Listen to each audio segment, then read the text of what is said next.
Howdy folks, and welcome back to Assassin's Creed Odyssey. So, what are we getting up to this week? Well, while I stand by the claim that the main storyline quest in Assassin's Creed Odyssey is absolutely fantastic, because it is, some of the side quests, not all of them unfortunately, but some of the side quests, a fair few, can be just as entertaining. We had one example in the last episode of the little girl whose mother died, but before dying told her that she had to make friends and look out for herself, and so the little girl made friends out of clay. They're not all quite as touchy-feely as that one, but some of them are entertaining for entirely different reasons. Like this one. Please, Eros, let it be me. Let him pick me. I got here first. Back off. The Scion will pick me. What the hell is going on here? I'll see you all at the selection ceremony, ladies. I especially hope you show up. Let me guess. He's rich. How did you That's guess? Etios, the scion of the most influential family in Chaos. And his wife-choosing ceremony is tomorrow. We need Eros' blessings to be picked. You hope to marry into riches. No! Yeah. My feelings are for Etios, not his wealth. Sure. Guess his wealth doesn't hurt though. Even if your feelings for him are real, they get stronger with Rahmi. No! I really am in love with him. You better start praying like the rest of them. No, I have to stand out. If I do what everyone else is doing, I'll never be picked by Eros or Etios. What? I need to do something. Were you not just standing there when he looked straight at you and said, I hope you turn up for the choosing? Yes. She's not anything. particularly long on brains, this girl, is she? Eros? Please, his ears are stuffed full with the prattling of these women. Let me help. I'm a witch of Hecate, goddess of witchcraft and magic. I know just the thing. A love potion. A love potion. Really? Ridiculous. Love potions are a myth. I'll buy it from you, please. Sell it to me. And don't let the others hear you. I don't need your drachmi. I spread the word of Hecate freely. But a love potion is tailored to the imbiber. I have to make one just for you.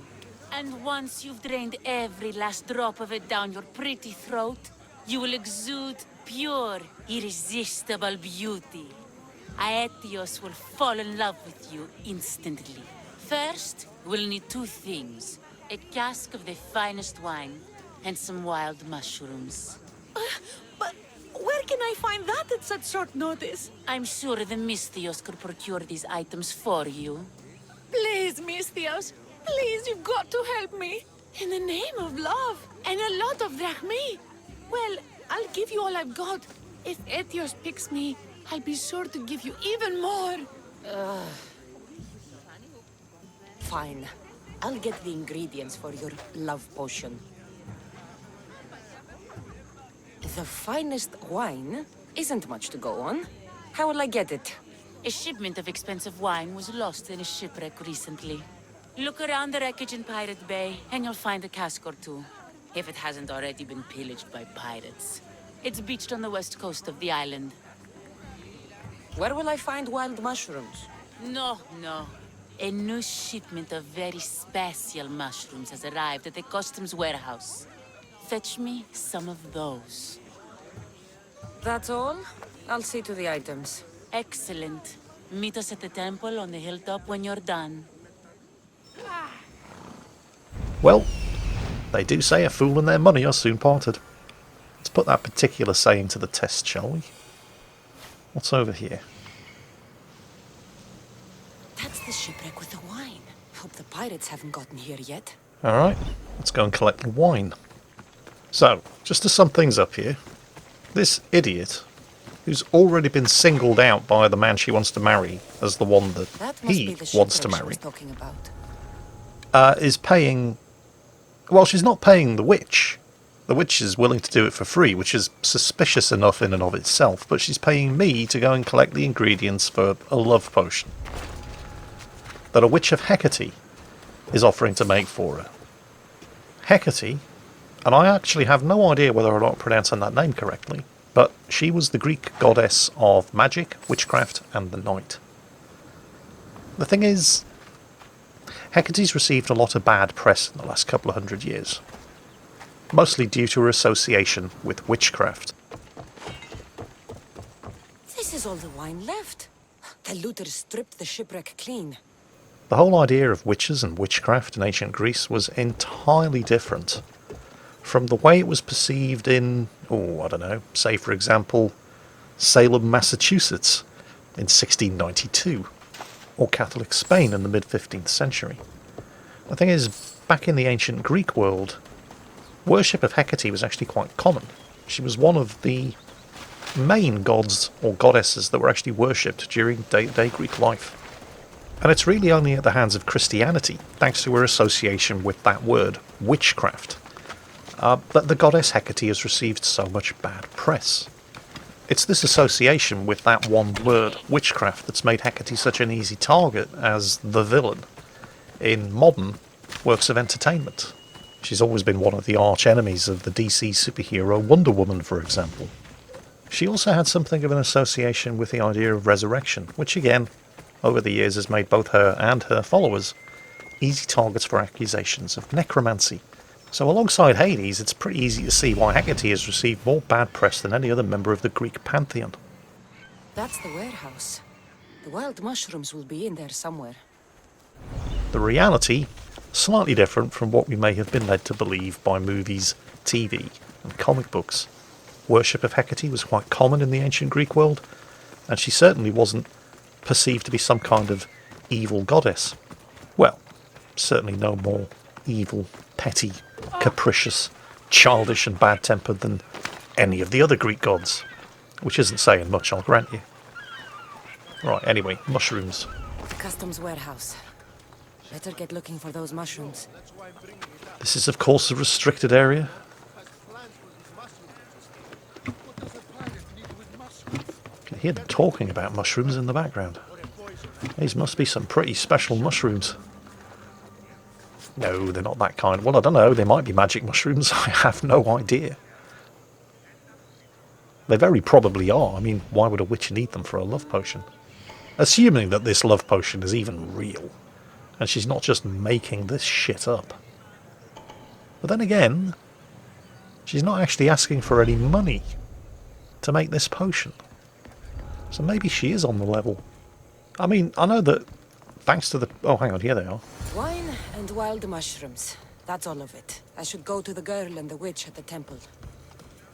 Assassin's Creed Odyssey is just as guilty of feeding into these preconceptions about the goddess of witchcraft as anything else.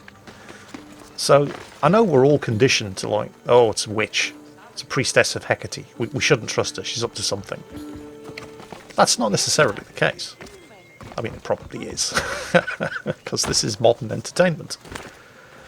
And that's the way this goddess has been perceived over the last couple of hundred years. So maybe she is up to something. But it's not necessarily just because she's a witch of Hecate, okay? That's all I'm saying. She might be up to no good just because she's a bad person. And the fact that she's also a witch of Hecate is just a complete coincidence. Guess we're going to find out. Here they are. Here's everything you asked for. Thank you, Miss Theos. Now, I just need a more personal artifact. The last ingredient. I'm not fetching anything else for you. No, no. What I need, the girl can provide. I'll give you whatever you need to be with Etios. We'll just need a little snip of your beautiful locks. Your part in this is done, Miss Theos. Come to the selection ceremony at Aetios' house to witness the fruits of your labor. It's the one overlooking the sea. You've got to come. Once Etios picks me, I'll make sure to pay you your due. I hope he has deep pockets. His love didn't come cheap. Come. There's much left to do. See you at the ceremony, Miss Theos. Well, the ceremony takes place in the evening, so we're going to have to enjoy ourselves a Mediterranean sunset while we advance time until night. Now, where's this house? Well, naturally, it's the biggest, richest, prettiest, and most expensive house on the entire island. Which is, of course, a complete coincidence. She doesn't love him for his money. This is true love. That's why she needs a love potion. Here they are.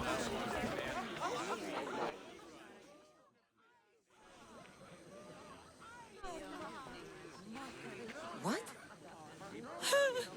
Misthios, kill this snake. She did this to me. She made me bald. I'm sorry, my love. Give me a moment. Some peasants need my attention. Oh dear, oh dear, oh dear. You said a little bit of her hair. Explain this. Explain? It's clear, beautiful, gullible, idiot girl falls prey to her competition. She set me up. Ethios picked her instead. He didn't even take a second look at me. Yep, I don't care. Pay me. I was promised Rahmi. Just give it to me. I didn't sign up for any of this drama. Technically, the girl asked you for the items, not me. She's making fools of us both. Kill her, Misthios. Actually, the witch makes a good point. Pay me, peasant. The witch is crazy, but she did what you tried to do. Anything and everything to be with the one she loves. I can't fault her. How could you say that after what she did to me? Know when you are beat. Go home. Well, pay me, then go home. See? The Misthios gets it. Come, Aetios, my dear. Let us leave these peasants to their theatrics. We have a wedding to plan. Loser. You know, I kind of like this witch. I really do. I mean, yeah, okay. She tried to gain a cheap and unfair advantage over her competition, but she did it by exploiting the stupidity and gullibility of everybody else who was trying to gain a cheap and unfair advantage over their competition. So I can't really fault her. I mean, yeah, okay, I'll admit that she's definitely not a particularly nice person, but then again, if you look at the process by which her future husband decided to pick his wife, I think they probably deserve each other. Well, anyway, back on the trail of the cultists of Cosmos. Now, I know that one of them is a fighter in the arena, which is located somewhere on the island of Crete. So we're off to Crete in order to first find this arena, and then fight and defeat Belos, the beast of Sparta, who's one of the arena fighters. The problem is that the waters around Crete are heavily infested with pirates. Well, it's not actually that much of a problem. Look on it more as an opportunity to gain valuable gold, loot, and crafting resources. Still, there are actually quite a lot of them around here. Ooh, and that one's an elite. Which probably means he has more loot. Let's go for it. Oh, we've created a weak spot. Nah, too much of an angle. Not going to be able to hit it. Let's just set them on fire. Take cover from return fire. And close in and ram in again. And this time we're actually going to board them. Well, unless the ram cleaves the ship in two. And it didn't. Okay. Ship neutralised. Let's pull up alongside and initiate the boarding. Herodotus, this is really not the time to be talking about ancient history. We've got a boarding action to complete. Now, you may recall that I did mention in previous episodes that these members of the Cult of Cosmos don't just spawn into the world as soon as you receive a clue to their location. They're in the world, going about their day-to-day business, whether you're actively hunting for them or not. And one of them, who goes by the name of the Octopus, well, his daily business happens to be captaining a pirate ship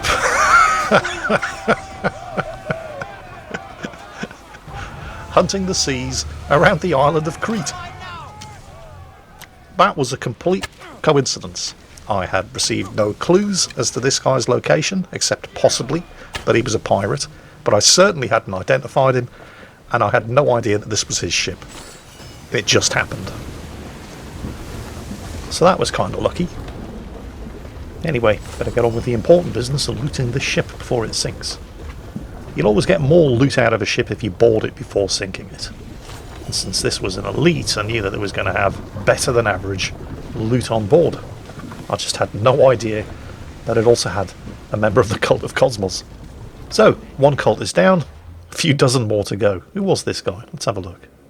There we go, the octopus, defeated. That's going to give me a clue.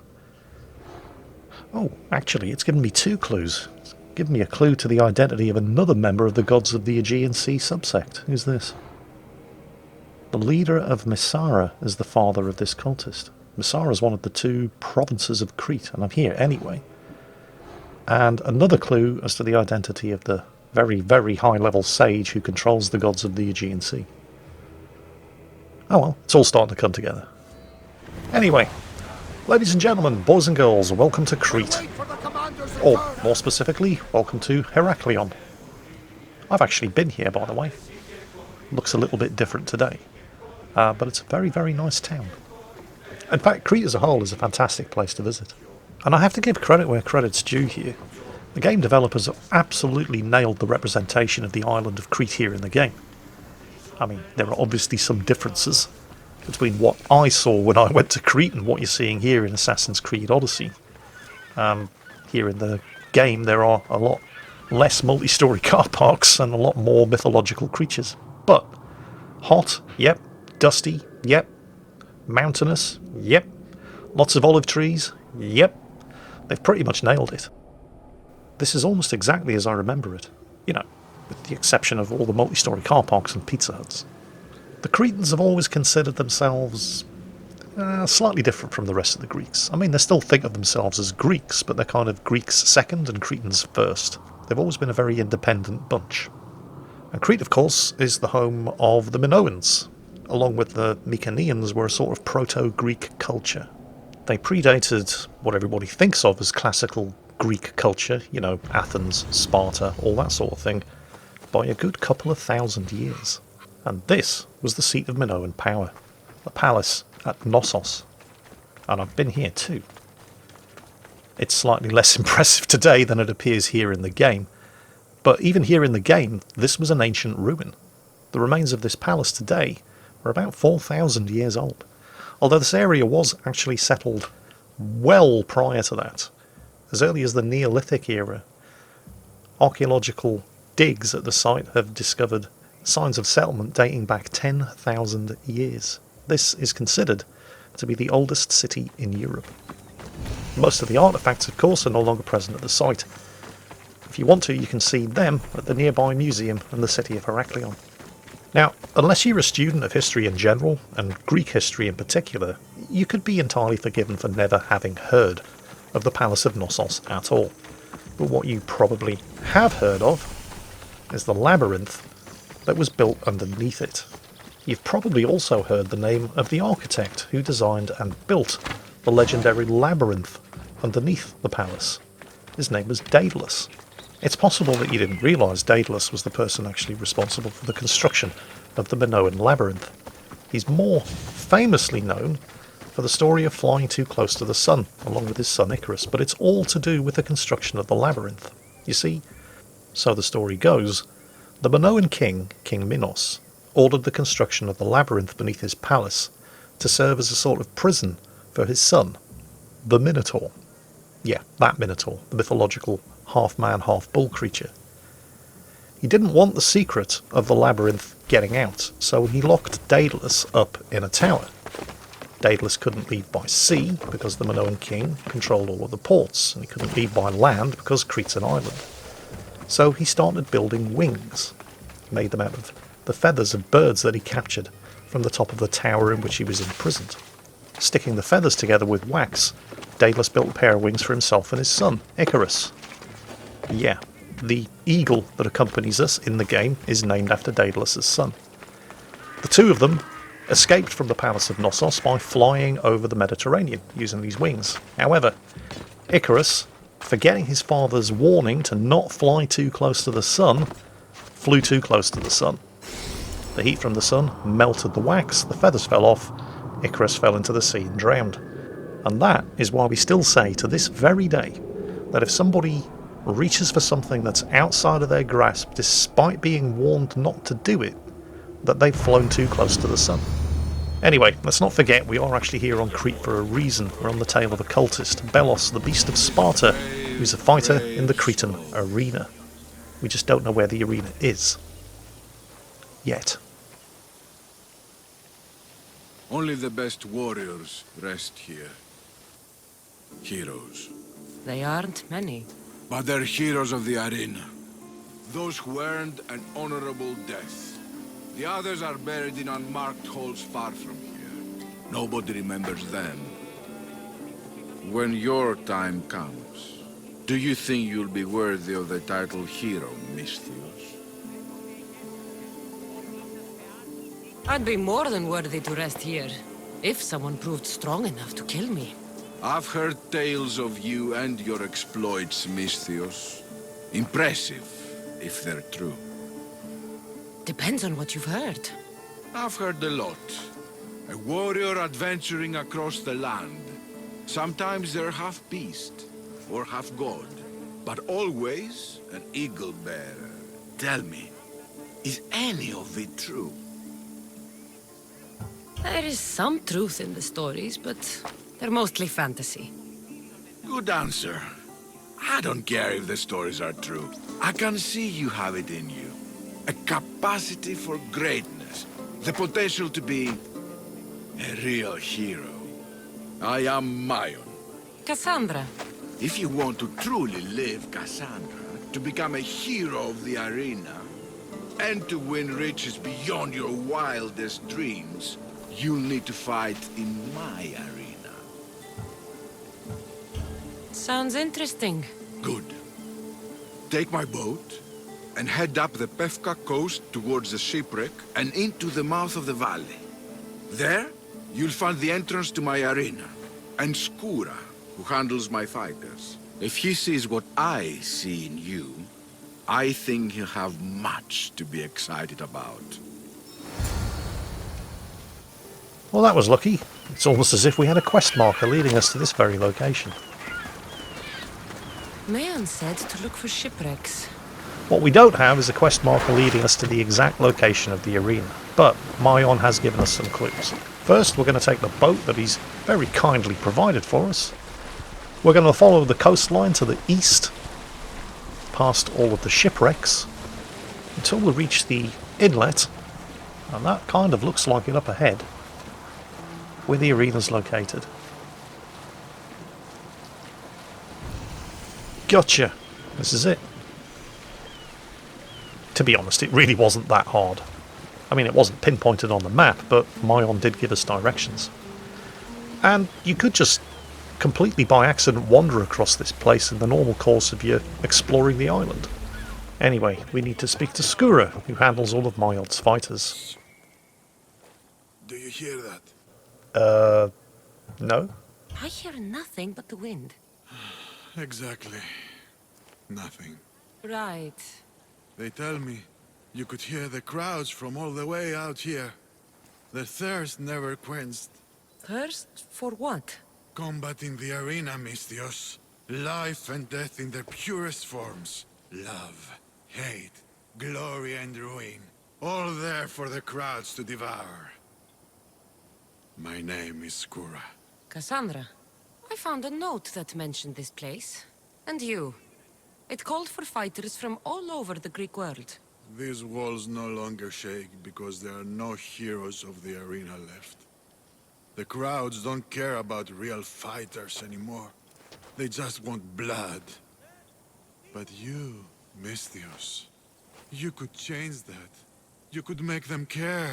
And win riches beyond your wildest dreams, of course. If you were to fight and win. My blades and I are ready. Choose your opponent. Belos, the Beast of Sparta, please.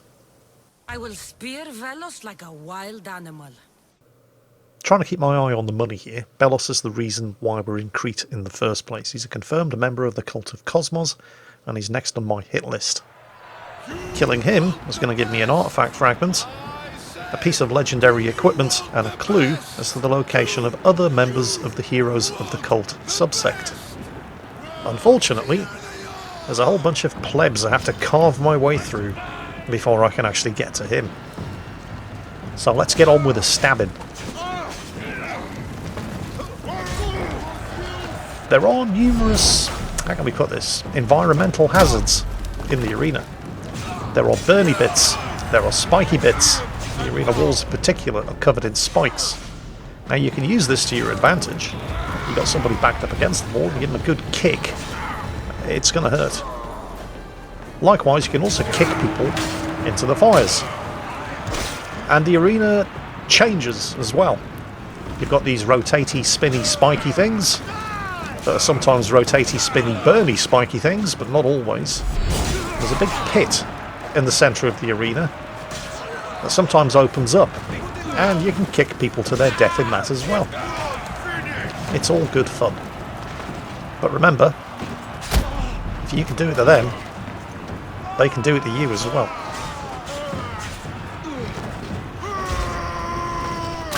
Ow! Yeah, watch out for the spinny, spiky things. Not quite as bad as the spinny, burny, spiky things, but still pretty bad all the same. And do try not to walk through the fire. Okay. Wave 3. Come and have a go if you think you're hard enough. Belos, of course, isn't the only fighter that you can face here in the arena. There are 5 champions. Killing each of the arena champions will reward you with pieces of a legendary set called the Pit Fighter set, and it's a very, very nice set. Of course, as you saw when I was picking the opponent I was going to face, not all of the fighters are the same level. Some of them are just too hard and high level at the moment. We're going to have to come back later in order to defeat them. And that, of course, means that the items that you loot from the various different arena champions are going to be level appropriate to the level that you were when you defeated them.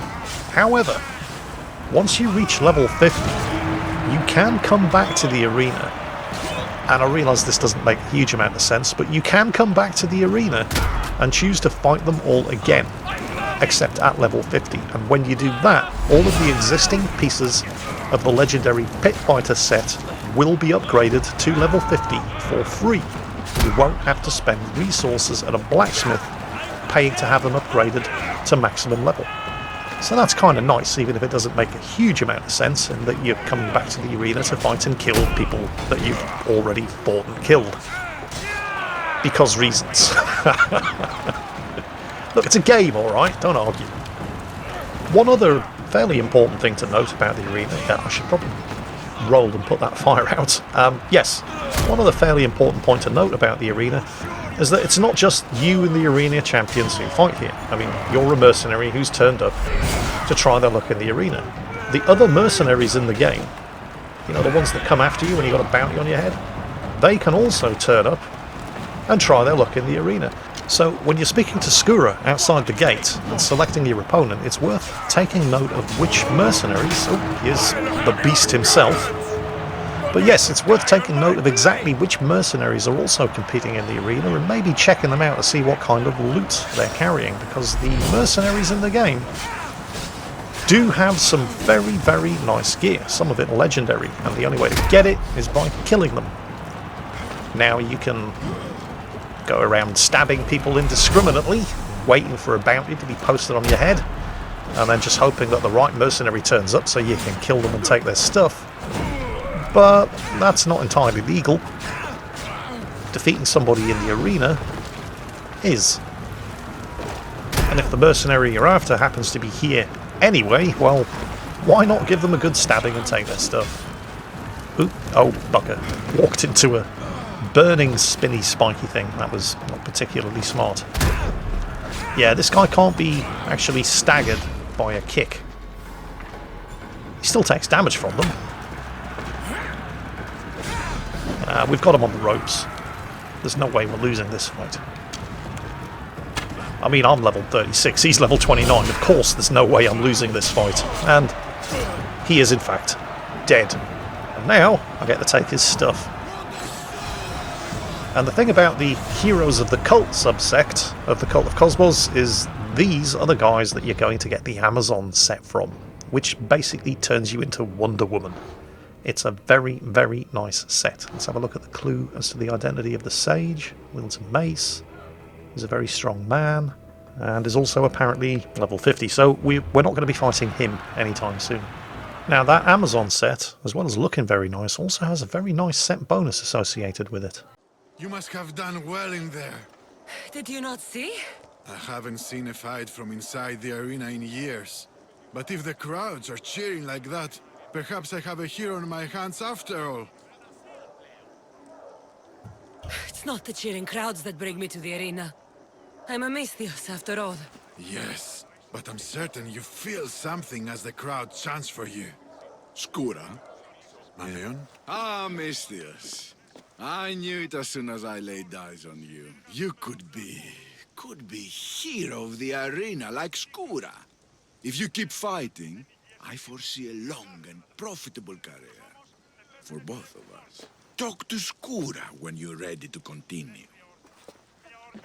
Yes, the Amazon set has a very, very nice set bonus indeed. In fact, let's take a look at our newly acquired loot. So it was the Amazon chest. Now it's only level 29, so I'm going to need to get this thing upgraded, but you can see where the whole Wonder Woman thing is coming from.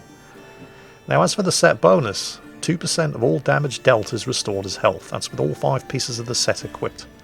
And the various different individual pieces of the set have a nice spread of assassin and warrior damage split across them.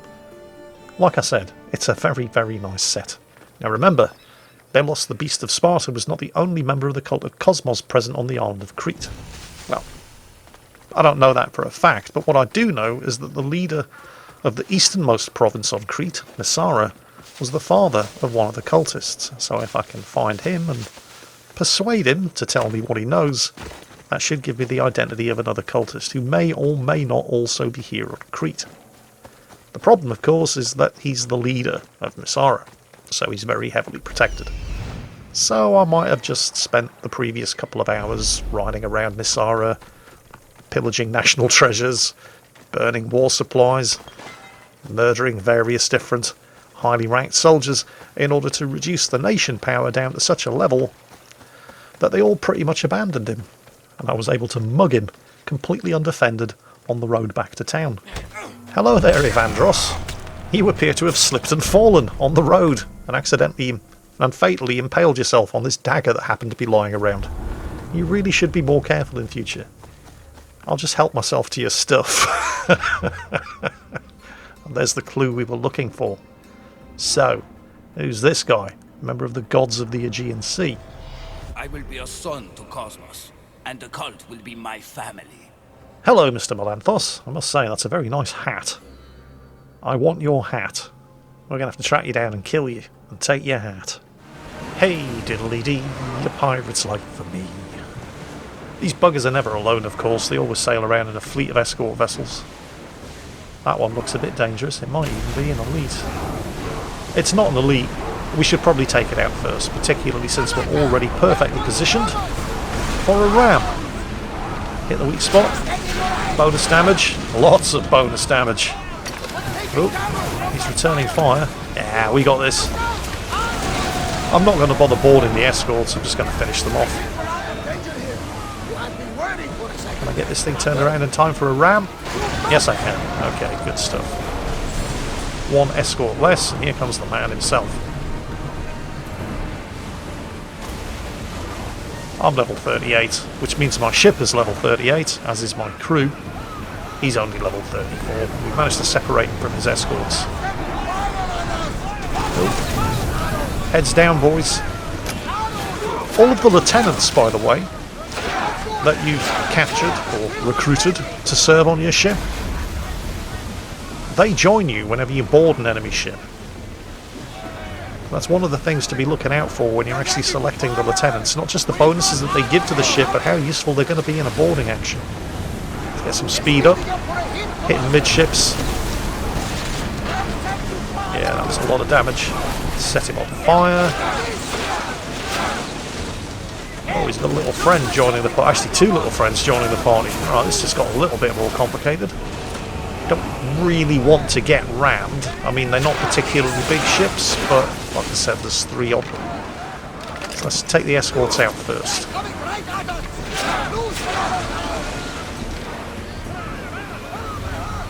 Keep manoeuvring to avoid the ram. just a little love tap. That's absolutely fine. Finish this ship off.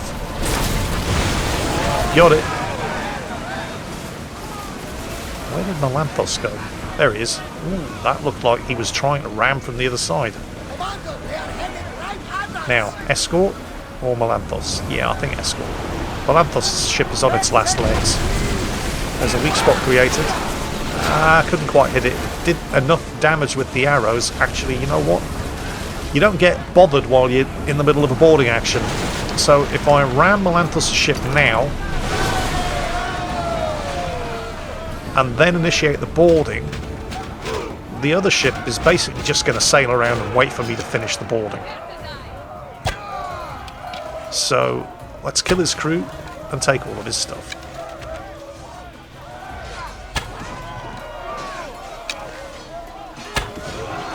Pick as many of them off as possible from range before moving in. Where did that other one go? Oh, he's dead.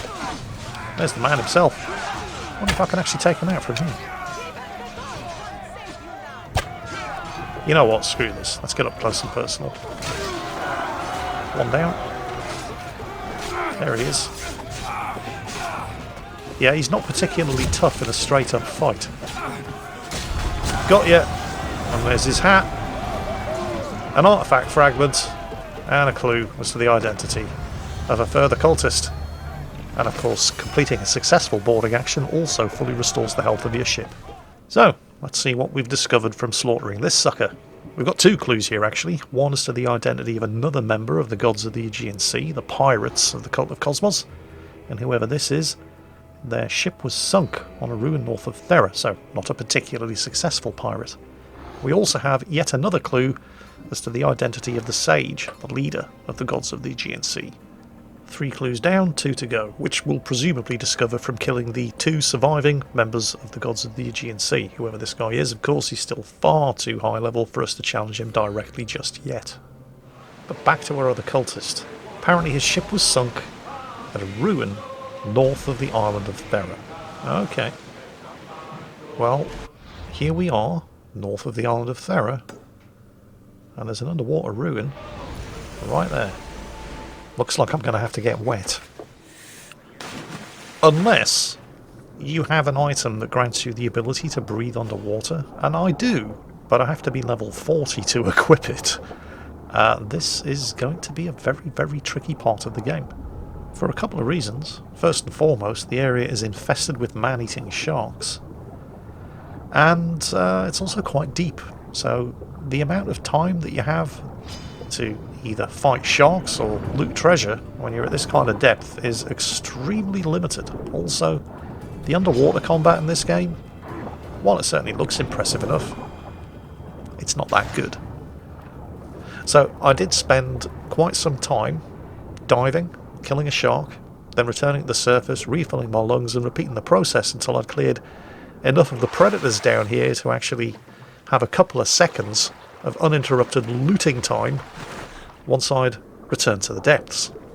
I have to admit, I wasn't entirely sure exactly what it was I was looking for down here though. I mean, there's not going to be a cultist down here. Not unless he can hold his breath for a damn sight longer than I can. I mean, if he's here, he's dead. He's been dead for a while, so maybe I'm looking for a body. But while we're here, we're definitely going to... Oh, hello! Mark the location of this place on your map. There are 3 treasure chests in the sunken palace of Amphitrite, here just to the north and slightly to the east of the island of Thera, and they all contain some really good shit. That's 1 legendary spear and 2 epic skins for my ship crew. As well as a quest item, the Pythagorean Theorem. I had no idea that I was looking for the Pythagorean Theorem, but, well, there it is. It's entirely possible that I haven't actually accepted the quest for it yet, whatever that might be. Like the Cultists of Cosmos in the game, quest items do not just spawn into the game the second you accept the quest. They're there whether you're looking for them or not, whether you have the quest or not. You can pick them up and then accept the quest later and instant quest completion. I don't have a lot of oxygen left, do I? There's a cultist clue nearby, but there's also a shark nearby. I'm probably going to die, aren't I? There's no way I'm getting out of this alive, surely. I don't have enough oxygen on me to stick around fighting this shark. I just need to swim to the surface. Then again, I might actually make it.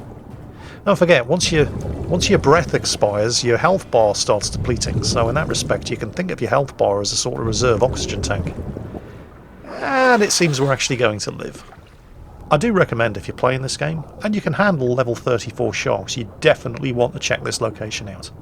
Palace of Amphitrite, just to the north and slightly to the east of the island of Thera. The sharks are a bit of a problem, but there is so much stuff just lying around here waiting to be picked up. And there's our cultist clue, so we're going to return to the surface, hopefully without dying along the way, and see where that clue is going to lead us. You'll note that I've already equipped my crew with one of the 2 epic skins that I looted from the first chest, but now as to the identity of yet another member of the gods of the Aegean Sea. The Greek world bows to us. We are the new gods. The Mytilenean Shark, and he's only level 34, so I can go after this guy right now. Well, not right now, we're going to track his location, but there's a third and final chest down below in this sunken palace that we need to investigate, because it's likely to contain some really good stuff. There it is. Well, is that it? I feel kind of cheated. Still, 1 cultist clue and 1 legendary spear and 2 epic crew skins. Definitely worth it. Not least of which because it's going to give us the location of this guy, the Mytilenean Shark. And we're going to stab him, and we're going to take his stuff. That's what we do. That's all we do.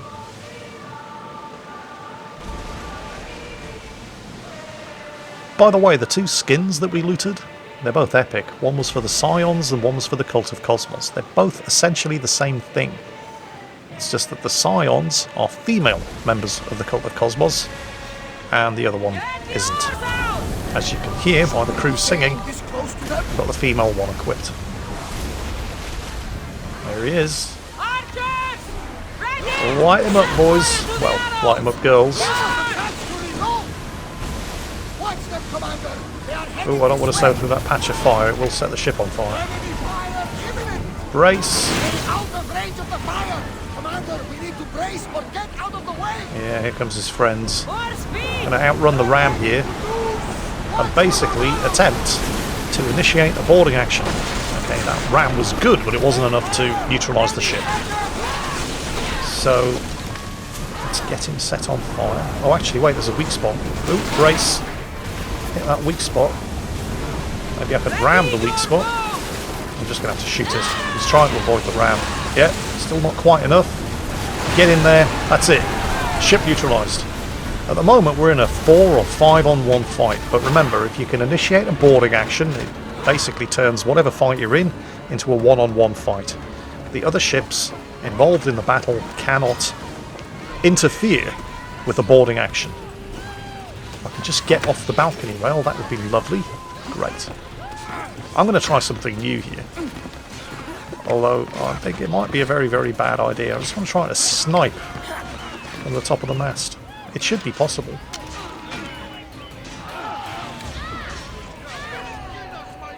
Stay still, you. Yeah, this isn't particularly effective, is it? Still, at least the crew are getting stuck in. So I may as well join them. Can't seem to get a grip on the side of the ship. Oh, there we go. Let's get on board and back the crew and my lieutenants up. Oh, wow, the crew actually killed him. And there's the pirate treads. Another piece of the legendary pirate set. Wow, that was actually... The crew are pretty good, aren't they? I feel kind of surplus to requirements here. I feel like the crew are saying, oh, you've arrived. Well, thanks for turning up. But we've already taken care of it for you. Anyway, that's not bad for a day's work, is it? 1 legendary spear, 3 or 4 legendary set pieces, and 3 cultists killed. One of them completely by accident, and one of them almost without my intervention. So, that's 1 further clue as to the identity of the sage of the gods of the Aegean Sea, although level 50. Although it's not going to be that long before we can face them. And While we don't have any direct clues as to the identity of the last remaining member of this subset, we do know that weakening the Obsidian Islands will draw this cultist out into a naval conquest battle. But I'm not going to worry about that just yet. Instead, I'm fast travelling back to the ancient forge, because with the defeat of the Mytilenean Shark, I've finally acquired enough artifact fragments, 12 in total, to upgrade my spear once again.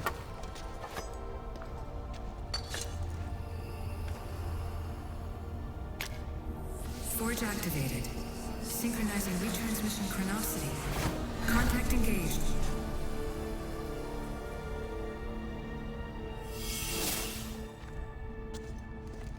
So that's upgraded my spear to level 5. Level 6 is as high as it goes. Upgrading the spear has given me more adrenaline that I can use to pull off special moves in combat, and also increase the amount of health that I get back every time I spend adrenaline. The bad news is to get the spear to level 6 requires 22 new artifact fragments. There are only 22 cultists remaining, so yeah, I pretty much have to kill all of them in order to see a level 6 spear upgrade. Well, all of them except for the Ghost of Cosmos, the overall leader of the cult. There are still 22 surviving cultists and sages who need to be killed to get the spear upgraded to level 6, and yes, my brother Demos is one of them. All of that, however, to come in a future episode, because that's it for today. I hope you've enjoyed this episode of Far Cry 6 Greek Wildlands, and as always, take care, and I'll catch you next time.